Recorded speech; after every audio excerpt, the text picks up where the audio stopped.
Letter 419 by Charles Lamb. Dated at end, July 19, 1827. Dear P., I am so poorly, I have been to a funeral where I made a pun to the consternation of the rest of the mourners, and we had wine. I can't describe to you the howl which the widow set up at proper intervals. Could, for it was not unlike what he makes. The letter I sent you was one directed to the care of E. White, India House, for Mrs. Hazlitt, which Mrs. Hazlitt I don't yet know, but A. has taken it to France on speculation. Really it is embarrassing. There is Mrs. Present H., Mrs. Late H., and Mrs. John H., and to which of the three Mrs. Wigginses it appertains, I don't know. I wanted to open it, but it's transportation. I am sorry you are plagued about your book. I would strongly recommend you to take for one story Massinger's Old Law. It is exquisite. I can think of no other. Is frightful this morning. He whines and stands up on his hind legs. He misses Becky, who is gone to town. I took him to Barnet the other day, and he couldn't eat his victuals after it. Pray God his intellectuals be not slipping. Mary is gone out for some souls. I suppose 'tis no use to ask you to come and partake of 'em, else there's a steam vessel. I am doing a tragicomedy in 2 acts, and have got on tolerably, but it will be refused, or worse. I never had luck with anything my name was put to. Oh, I am so poorly. I waited at my cousin's the bookbinder's, who is now with God, or if he is not, it's no fault of mine. We hope the frank wines do not disagree with Mrs. Patmore. By the way, I like her. Did you ever taste frogs? Get them if you can. They are like little Lilliput rabbits, only a thought nicer. Christ, how sick I am, not of the world, but of the widow's shrub. She's sworn under £6,000, but I think she perjured herself. She howls in E-la, and I comfort her in B-flat. You understand music. No shrimps. That's in answer to Mary's question about how the souls are to be done. I am uncertain where this wandering letter may reach you. What you mean by post restant, God knows. Do you mean I must pay the postage? So I do, to Dover. We had a merry passage with the widow at the Commons. She was howling and part giving directions to the proctor, when crash, down went my sister through a crazy chair and made the clerks grin, and I grinned, and the widow tittered, and then I knew that she was not inconsolable. Mary was more frightened than hurt. She'd make a good match for anybody. By she, I mean the widow. If he bring but a relict away, he is happy, nor heard to complain. Proctor has got a wen growing out at the nape of his neck, which his wife wants him to have cut off, but I think it rather an agreeable excrescence, like his poetry, redundant. Hone has hanged himself for debt. Godwin was taken up for picking pockets. Becky takes to bad courses. Her father was blown up in a steam machine. The coroner found it insanity. I should not like him to sit on my letter. Do you observe my direction? Is it Gallic, classical? Do try and get some frogs. You must ask for grenules, greeneels. They don't understand frogs, though it's a common phrase with us. If you go through Boulogne, inquire if old Godfrey is living, and how he got home from the Crusades. He must be a very old man now. If there is anything new in politics or literature in France, keep it till I see you again, for I'm in no hurry. Chatty Bryant is well, I hope.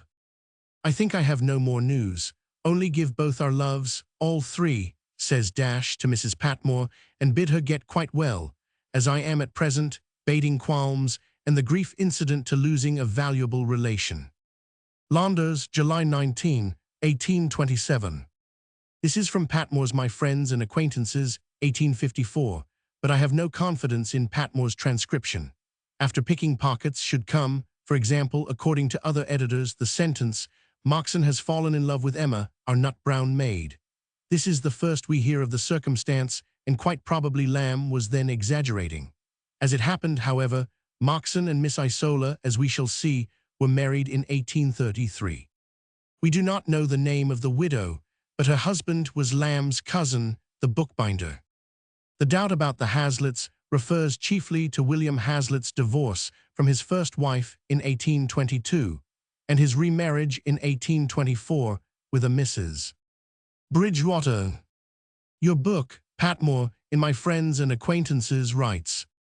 This refers to a series of tales that I was writing, since published under the title of Chatsworth or The Romance of a Week, for the subject of one of which he had recommended me to take the old law, as Lamb's critical faculties as displayed in the celebrated Specimens, which created an era in the dramatic taste of England, were not surpassed by those of any writer of his day.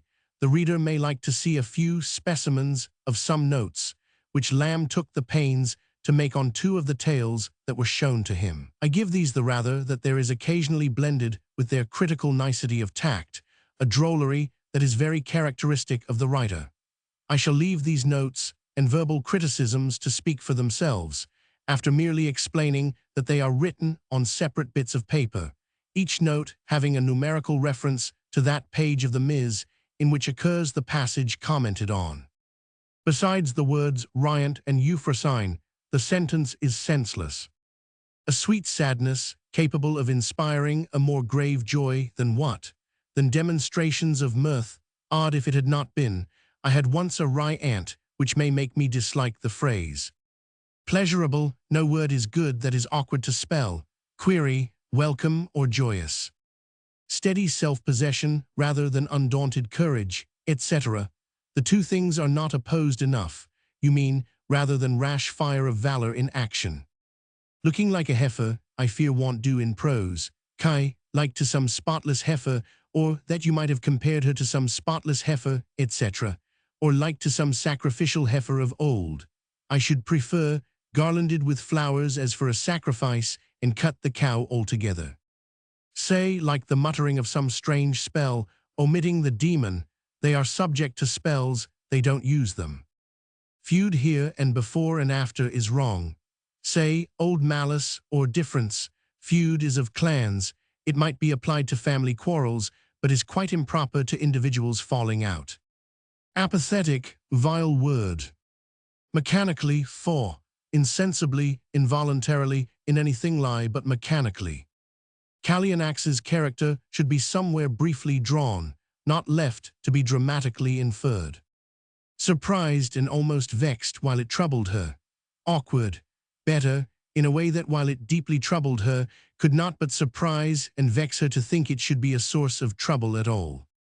Reaction is vile slang, physical vile word. Decidedly, Dorigen should simply propose to him to remove the rocks as ugly or dangerous, not as affecting her with fears for her husband. The idea of her husband should be excluded from a promise which is meant to be frank upon impossible conditions. She cannot promise in one breath infidelity to him and make the conditions a good to him. Her reason for hating the rocks is good, but not to be expressed here. Insert after, to whatever consequences it might lead. Neither had Arviragus been disposed to interpose a husband's authority to prevent the execution of this rash vow.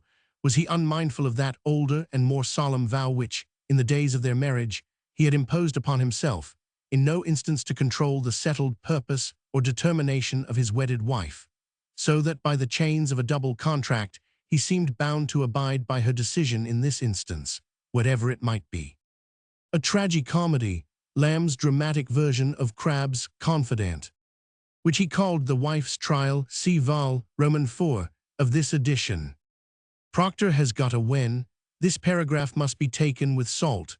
Poor Hone, however, had the rules of the King's Bench at the time. Becky was the Lamb's servant and tyrant. She had been Hazlitt's. Patmore described her at some length in his reminiscences of Lamb. Chateaubriand, Chateaubriand.